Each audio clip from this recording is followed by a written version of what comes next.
connection was too loud, too needy, too inconvenient. You tell yourself you're being strong, but the truth is uglier than that in the beginning. You're not calm. You're in withdrawal. Because when you've loved an avoidant person, your body doesn't understand distance as a neutral event. Your nervous system reads it as danger. The silence feels like abandonment. Your amygdala lights up like an alarm. Cortisol floods your bloodstream. Your thoughts become repetitive, obsessive, almost primal. You don't just miss them, you hunt for them. For a text, for a sign, for proof that you were not so easy to leave. And that is exactly where most people lose themselves. They think the pain means love is unfinished. They think urgency means connection is real. They think if they explain harder, love better, become softer, become easier, become less, then maybe the person who pulled away will finally turn around and say, "Wait, I see you now." But here is the brutal truth no one wants to say out loud. The more you chased my avoidant ex, the safer they felt leaving. The more available you made yourself, the less they had to confront what they were doing to you. And the more you begged for clarity, the more they hid inside ambiguity. Not because they are evil, not because they never cared, but because your pursuit was doing something dangerous for them. It was regulating their discomfort. You were carrying the emotional weight, so they didn't have to. Every time they pulled away and you ran after them, the pattern stayed intact. Their nervous system learned something. It learned that distance had no real cost. It learned that they could go cold, go quiet, go missing, and somehow still remain the center of your emotional world. They could abandon the connection without losing access to the comfort of being wanted. And that is not love. That is an attachment economy where you pay for both people. I didn't understand that at first. I thought silence would make me cruel. I thought if I stopped reaching, I would become like them. Detached, unfeeling, punishing. I thought love meant proving I could stay soft even when they were hard to reach. But I was wrong. Because what I called love was often panic with beautiful language wrapped around it. It was dopamine starvation. It was intermittent reinforcement. It was my brain getting addicted to crumbs and calling the hunger devotion. When someone is warm one day and distant the next, your reward system becomes unstable. A message from them feels euphoric because it's unpredictable. That unpredictability creates obsession. Not depth, obsession. So when I stopped contacting them, I wasn't playing a game. I was stepping out of a chemical loop that had been training me to confuse anxiety for intimacy. And something strange happened. At first, they didn't come closer. That part matters, because too many people romanticize no contact as a trick, a spell, a way to make someone crawl back instantly. But in the beginning, silence often makes an avoidant person go even quieter. They feel relief, space, permission. The pressure disappears, and with it, the immediate need to defend themselves. That is the part that breaks people. Because you think, see, I never mattered. You think your silence proved their indifference. But what it actually proved was this. You had stopped interrupting their internal world. And now they had to sit in it alone. Avoidant people often do not process loss in the moment of separation. They suppress. They compartmentalize. Their nervous system is built around distance as self-protection. When emotional intensity rises, their system can interpret closeness as engulfment. Too much need feels like threat. Too much vulnerability feels like exposure.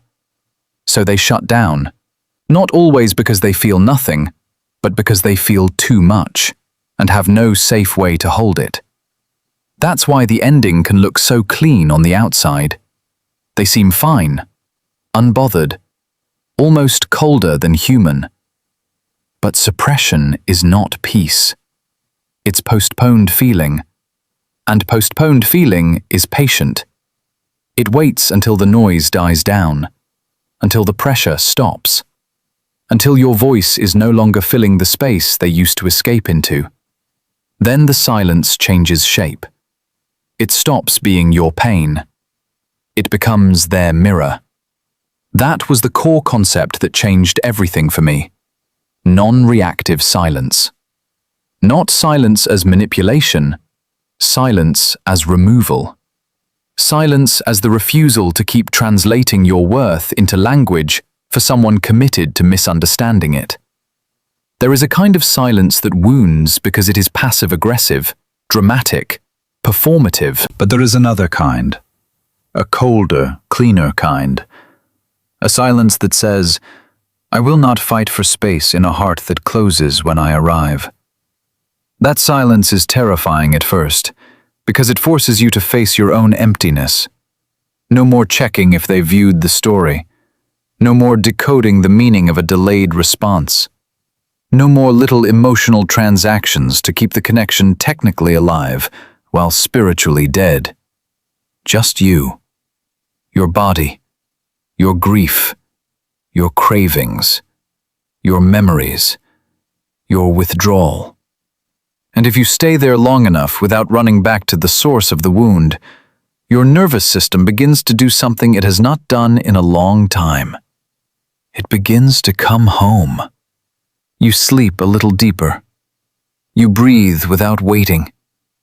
You notice how much of your life had been organized around one person's emotional weather. You start hearing your own thoughts again, not just the echoes of their absence. And somewhere during those 6 months, something even more unsettling started happening on their side. Because when an avoidant ex can no longer feel your pursuit, they lose a form of invisible reassurance. They lose the certainty that you are still emotionally stationed outside their door. They lose access to your constant availability as proof that they still matter whenever they feel like checking. And then, curiosity enters. Not always love, not always maturity, but curiosity. They start wondering if you're still there, if you've moved on, if someone else now receives the softness they took for granted, if the version of you they assumed would wait forever has quietly become unreachable. That uncertainty does something to the avoidant mind. It activates what closeness used to bury, because now there is no pressure to merge, no emotional confrontation to dodge, no immediate demand to meet your needs. There is only absence. And absence is easier for them to feel than presence. Presence can overwhelm them. Absence can haunt them. So they begin to remember in fragments. The way you looked at them when they were pretending to be okay. The message you sent that they never answered. The safety you offered that they couldn't receive without feeling exposed.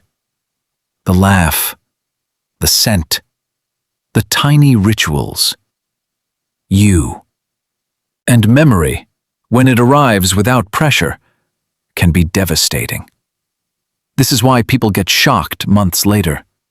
Not because the avoidant suddenly transformed into a secure, emotionally fluent partner. Usually not, let's be honest. But because once the chase stops, the emotional reality they escaped begins to leak through the cracks. That's when the late message comes. The random check-in, the "I've been thinking about you," the vague nostalgia, the sudden interest in your life, the strange orbiting after months of distance. And if you don't understand the psychology, this is where you get pulled back in. Because the moment they lean in, your old chemistry wakes up. Your chest lights up. Dopamine surges. Your body says, "See? I knew it. They just needed time." No. Be careful. Sometimes they did miss you. Sometimes they do care.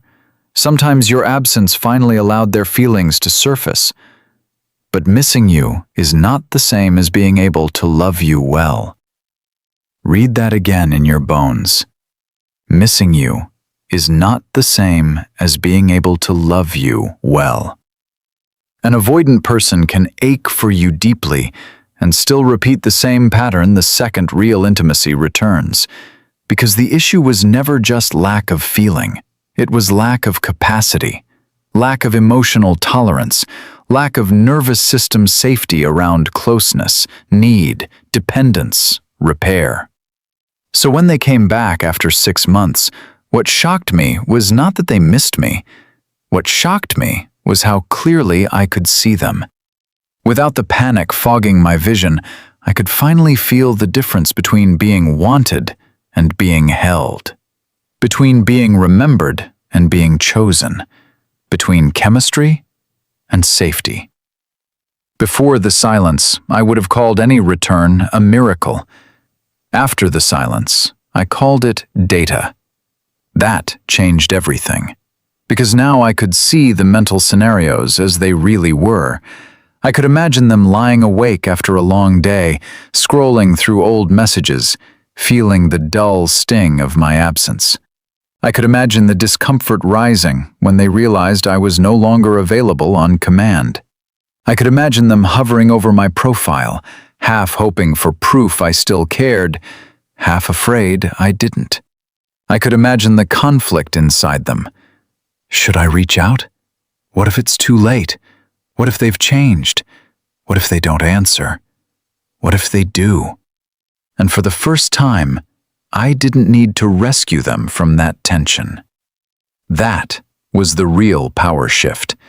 Not that they suffered, not that they chased, not that they obsessed, but that I stopped volunteering to be the bridge every time they burned it. Power returns to you the moment you stop interrupting consequences. That is what most people never allow. They feel guilty. They think compassion means cushioning every impact. They think if they let the avoidant feel loss, they are being harsh. But protecting someone from the consequences of emotional unavailability only helps them remain unavailable.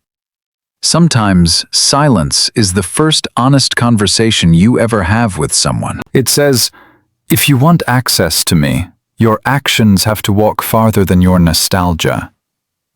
And that line is where weak attachments come to die. Because many exes do not come back to rebuild. They come back to regulate, to soothe loneliness, to see if the door is still unlocked, to touch your energy and leave again when closeness becomes real. If you break your pattern too fast, if you answer from hunger instead of clarity, the cycle restarts with even less dignity than before. Now they know two things: that they can disappear, and that you will still collapse into hope the second they return. That is dangerous. So if this is where you are, listen carefully. If they come back, do not confuse your trembling with truth. Do not let one message erase 6 months of silence. Do not hand them the emotional access code just because they knocked. Watch what happens when you are no longer performing your old role. Watch whether they can stay present when the conversation gets real. Watch whether they can tolerate your needs without retreating. Watch whether they can name what happened, repair what they broke, and meet you without making you beg for coherence. If they cannot, then their return is not your answer. It is your test. And maybe the hardest part of all this is realizing that the silence was never really about them. Not in the deepest sense. It was about the part of you that believed love had to be proven by enduring confusion. The part of you that felt most alive when trying to win back warmth. The part of you that mistook emotional deprivation for mystery.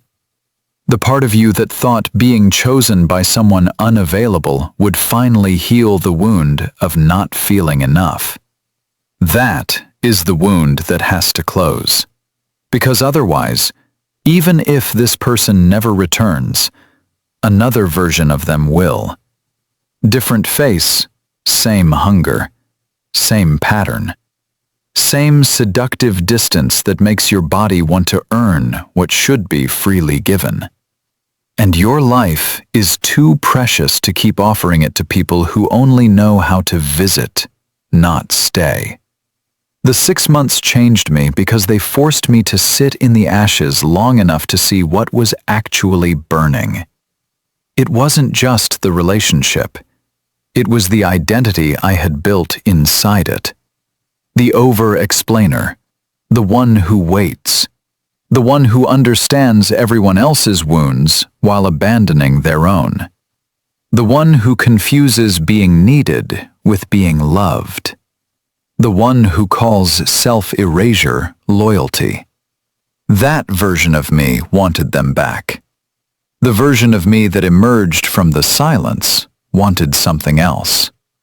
Peace, stability, reciprocity. A love that does not trigger my nervous system and then ask me to call it fate. And that is why what happened next shocked me. Yes, they reached out. Yes, they missed me. Yes, the energy shifted. But the greatest shock was this. I no longer needed the return I once begged for. That is the transformation nobody tells you about. The real victory is not making an avoidant ex chase you. The real victory is becoming someone who no longer needs to be chased to feel valuable. Because self-worth is quiet. It does not send paragraphs to convince. It does not audition for basic tenderness. It does not romanticize inconsistency. It does not confuse being hard to keep with being worth keeping. Self-worth sits still. Self-worth watches. Self-worth lets people reveal the full architecture of their love and then decides, calmly, whether to enter. And if you've been shattered by someone who could not stay close without pulling away, I need you to hear this in the deepest part of your body. Their overwhelm was real. Their fear was real. Their care may have been real, but none of that requires you to become the collateral damage of their unresolved pain. You are allowed to stop translating your softness into survival strategies. You are allowed to become unreachable to what repeatedly hurts you. You are allowed to let silence do the work that begging never could. Because the moment you stop chasing what keeps fleeing, something sacred happens. Your energy returns. Your face softens. Your body unclenches. Your life begins to rotate around your own center again. And suddenly, the question is no longer, why did they leave? The question becomes, why was I so willing to leave myself just to keep them? That question will change your life. Because once you answer it honestly, you stop fearing silence. You become it. Not cold, not bitter, not closed. Just unavailable for anything that asks you to betray your own nervous system in exchange for temporary closeness. That is power. That is healing. That is the end of the pattern. So if you are in the middle of the silence right now, shaking, doubting, almost reaching for your phone, let this be the voice that stops you. Do not break. Do not rush to soothe the person who taught you absence. Do not abandon your becoming for one more hit of false relief. Stay still. Let them wonder. Let them feel the space you used to fill. Let reality find them without your help. And more importantly, let reality find you. The version of you that no longer chases. The version of you that can survive being misunderstood. The version of you that does not need closure from someone who only offered confusion. The version of you that knows being loved should feel like exhale, not emergency. That version is waiting on the other side of this.